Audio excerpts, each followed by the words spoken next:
धारा के पास एक छोटा सा गांव है, अजीतपुरा। पहली नज़र में ये गांव किसी आम गांव की तरह लगता है। सब ठीक ठाक, सीधे साधे लोग, अपने अपने काम करने वाले।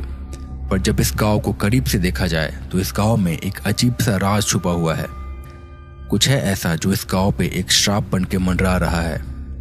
पिछले कई सालों से एक अजीब सी और बेहद भयानक घटना हो रही है इस गांव में। हर अमावस्या को गांव में एक शैतानी साया निकलता है जो लोगों को उनके नाम से बुलाता है। पर किसी ने अगर जवाब दिया तो या तो वो हमेशा के लिए पागल हो जाता है, या फिर हमेशा के लिए लापता, या फिर उसकी लाश किसी नारियल के पेड़ के पास मिलती है। शाम होने को है और गांव के बीचों बीच कुछ लोग बैठ के कुछ खास और गंभीर बातचीत कर रहे हैं। ऐसा लग रहा है जैसे किसी बहुत जरूरी काम की तैयारी हो रही हो। चलो भाई, अब रात होने वाली है। पता है ना, आज अमावस्या है। हाँ पता है। अब चलते हैं घर। ना जाने किस मनहूस घड़ी में हमारे गांव को ये श्राप लग गया। श्राप? कैसा श्राप? आप लोग भी ना कैसी कैसी बातों पर विश्वास करते हैं। ये बात कही है मनीष ने, जो कि कल ही अपने शहर से इस गांव आया है अपने दादा दादी के पास अपनी छुट्टियां बिताने।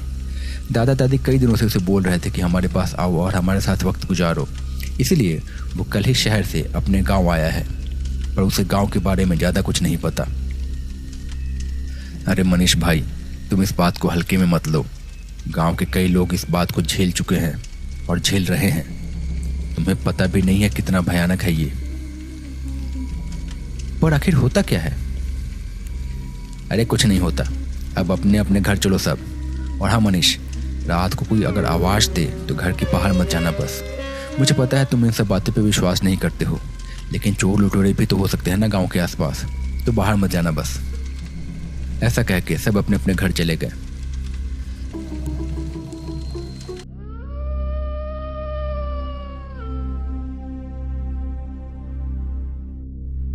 रात ढल आई। हर ओर सन्नाटा छा गया है। आसपास का इलाका शांत और ठंडा हो गया है। कुछ कीड़े मकोड़ों की आवाजें आ रही हैं। सबको पता है कि रात को बाहर जाना सही नहीं है। धीरे धीरे रात गहरी हो गई। रेगिस्तान का गांव शांत हो गया। कुछ घरों में अभी भी लालटेन धीमी रोशनी में जल रही है। दिन में जहां इतनी गर्मी थी, वही इलाका अब रात को धीरे धीरे बहुत ज़्यादा ठंडा होते जा रहा है। मनीष अपने कमरे में सो रहा था, पर उसे सिगरेट पीने की तलब हो रही थी। पर वो घर में नहीं पी सकता था क्योंकि घर में उसके दादा दादी भी थे। उसने बाहर ही जाके पीने का सोचा। रात को वो बाहर आया। बाहर आने के बाद उसे एक अजीब सी रोने की आवाज़ सुनाई दी। उसने देखा कि थोड़ी दूर पे एक करीब 8-10 साल का बच्चा बैठा हुआ है और बड़ी जोर जोर से रो रहा है। वो थोड़ी दूर आगे बढ़ा और मनीष ने उसे पूछा, कौन हो तुम और यहाँ क्या कर रहे हो? वो बच्चा फिर भी रोते रहा, पर अब धीरे धीरे कुर्राने भी लगा, मुक्ति मुक्ति मुक्ति मुक्ति चाहिए। मनीष और आगे जाने लगा। उसकी धड़कन तेज हो गई थी। मन में उसे गांव वालों की बात याद आ रही थी, पर उसके मन में उत्सुकता थी। वो जानना चाह रहा था कि आखिर कौन है और वहां पे क्यों है, क्यों रो रहा है। जैसे ही वो पास पहुंचा, वो बच्चा अचानक से मुड़ा। उसे देख के मनीष के होश उड़ गए। वो कोई बच्चा नहीं था, उसके बच्चे के जैसा दिखने वाला एक बौना था। शायद यही वो शैतान था जिसके बारे में लोग बात कर रहे थे। उसके हाथ पैर बहुत ज्यादा बड़े थे और बाल भी बड़े थे।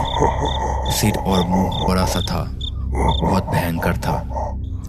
मनीष ने उसे देखा और उसकी चीख निकल गई और वो वहीं पे बेहोश हो गया।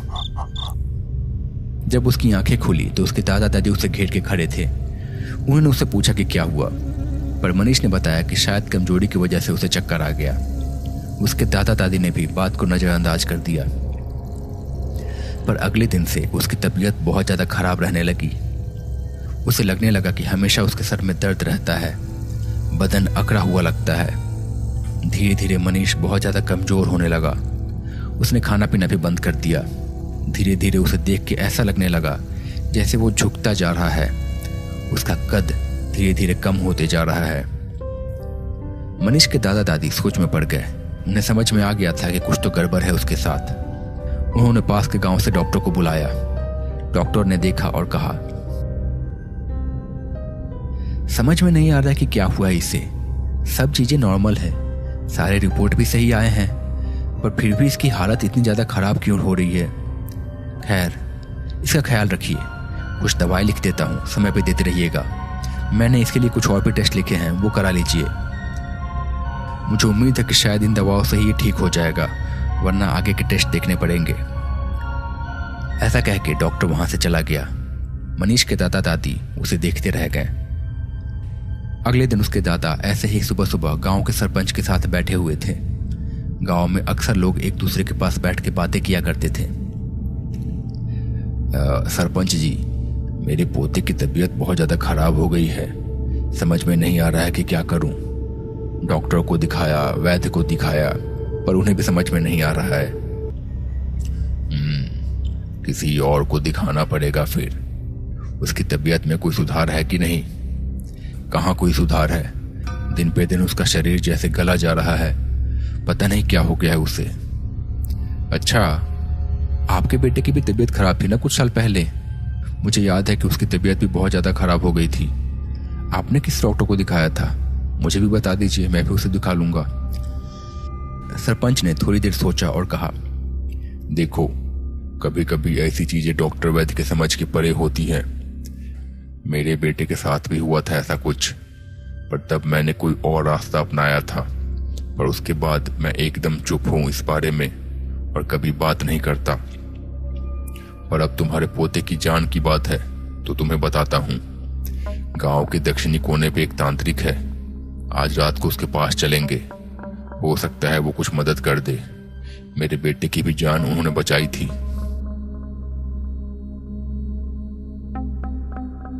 एक छोटे से मकान में एक लड़का बिस्तर पे पड़ा हुआ है। उसकी हालत बहुत ज्यादा खराब लग रही है। आंखों के नीचे अंधेरा छा चुका है, बदन कमजोर होते जा रहा है, सांस लेने में भी तकलीफ हो रही है, पर अभी भी जिंदा है। उसी कमरे में कुछ देर के बाद एक बूढ़ा आदमी आया और सामने बैठ गया। ना जाने क्या हो गया है तुम्हें। अब एक तू ही तो है मेरा इस दुनिया में। तेरे बिना जीने का क्या मतलब। मैं तुझे कुछ नहीं होने दूंगा। चाहे मुझे कुछ भी करना पड़े, मैं तुझे कुछ भी नहीं होने दूंगा। इसके बाद उस बूढ़े ने चुपचाप कुछ सोचा और चुपचाप फिर वहां से निकल पड़ा। रात के सन्नाटे में धीरे धीरे चलता हुआ गांव के दूसरे छोर पे पहुंचा, जहां एक छोटी सी झोपड़ी है। उसके अंदर से थोड़ी सी रोशनी आ रही है और साथ ही में कुछ मंत्रों की आवाज भी आ रही है। वो बूढ़ा इधर उधर देख के चुपके से अंदर चला गया। उसने देखा कि झोपड़ी के अंदर एक आदमी बैठा हुआ है। उसके सामने मोमबत्तियां जल रही हैं और कुछ निशान बनाए हुए हैं। एक नरमुंड भी रखा हुआ है वहां पे। पास में ही कुछ और सामान भी रखा हुआ है।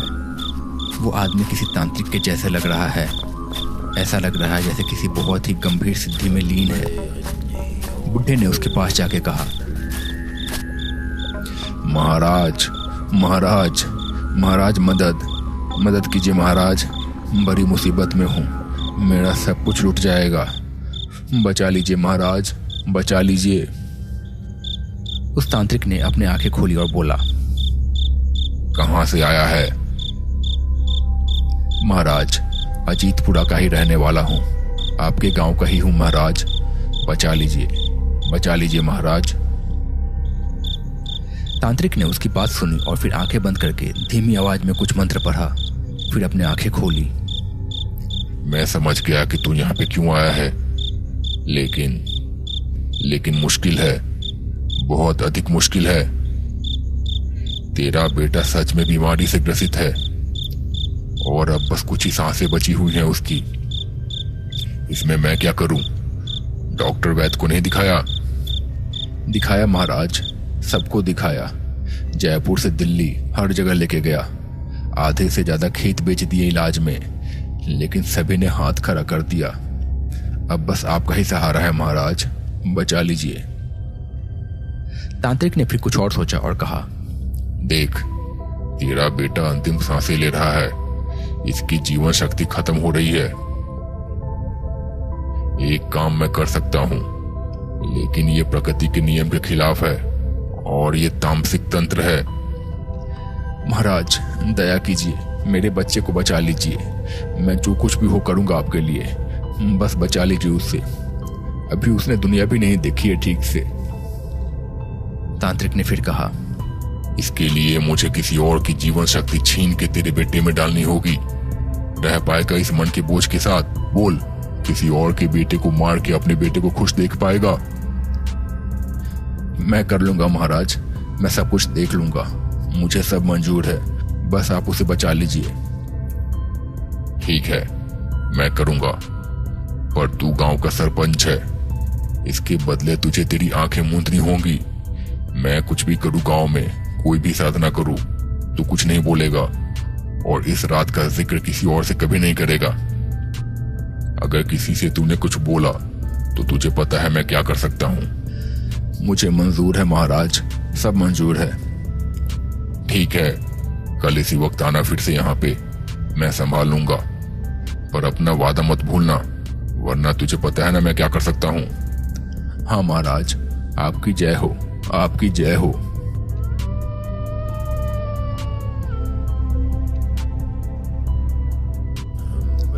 रात खामोश हो चुकी है। तांत्रिक अपनी झोपड़ी में बैठ के कुछ ऐसे ही मंत्र पढ़ रहा है। उसके पास मोमबत्तियां जल रही हैं और पास में ही एक हरे रंग का नारियल रखा हुआ है। उस नारियल पे कुछ धागे बंधे हुए हैं और काले रंग से तिलक लगाया हुआ है। कुछ देर के बाद तांत्रिक झोपड़ी से बाहर निकल आया, नारियल हाथ में लेके, एक ऐसे घर की तलाश में जिसमें कोई अकेला आदमी रहता हो और जो स्वस्थ हो।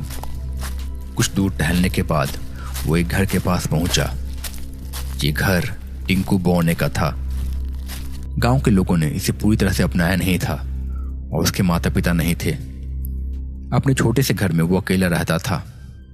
तांत्रिक घर के पास पहुंचा और एक अलग आवाज में उसने बुलाया, टिंकू, टिंकू सुनो, आओ तो बाहर। कुछ देर में टिंकू बाहर आया। जैसे ही वो बाहर आया, उस तांत्रिक ने उस पर कुछ राख फेंकी और टिंकू गिर पड़ा।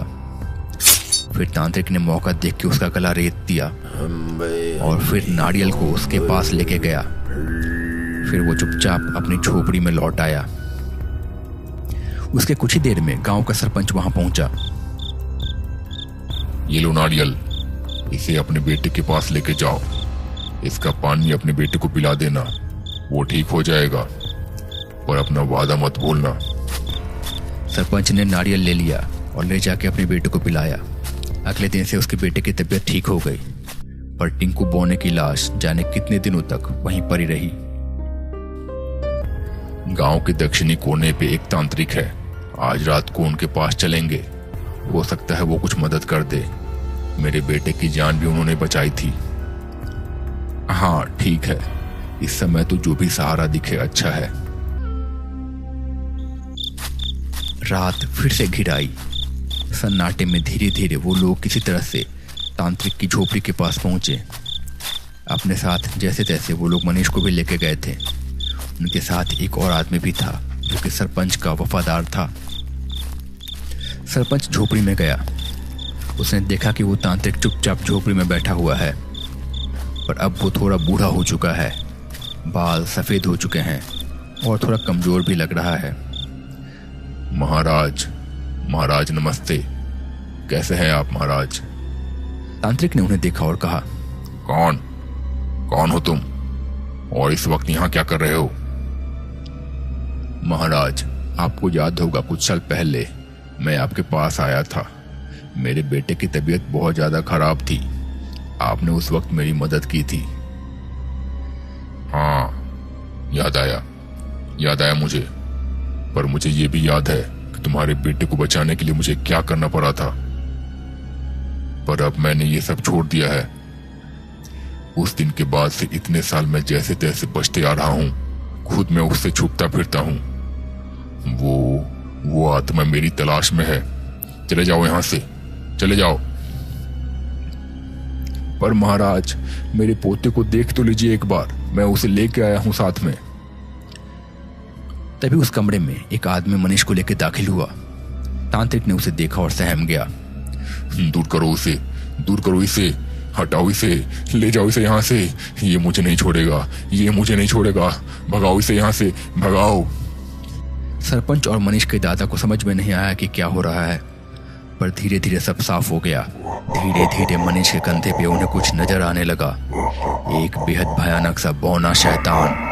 उन सबको समझ में आ गया था कि उसी की वजह से मनीष की तबीयत शायद खराब थी। वो तांत्रिक को देख के घुर्राने लगा और कुछ बड़बड़ाने लगा, बदला बदला। फिर अचानक से वो तांत्रिक की ओर झपटा और पल भर में ही उसने तांत्रिक को मार डाला और उसके बाद वो हवा में ही कहीं घुल गया। शायद उसका बदला पूरा हो गया था और शायद इसी के साथ उसे मुक्ति मिल गई थी। मनीष को भी अचानक से बेहतर महसूस होने लगा और उसके बाद गांव में कोई भी घटना नहीं घटी। शायद इसी के साथ बरसों पहले जो तांत्रिक ने बौने के साथ गलत किया था उसकी भरपाई हो गई थी। तो दोस्तों, कैसा लगा आपको ये वीडियो?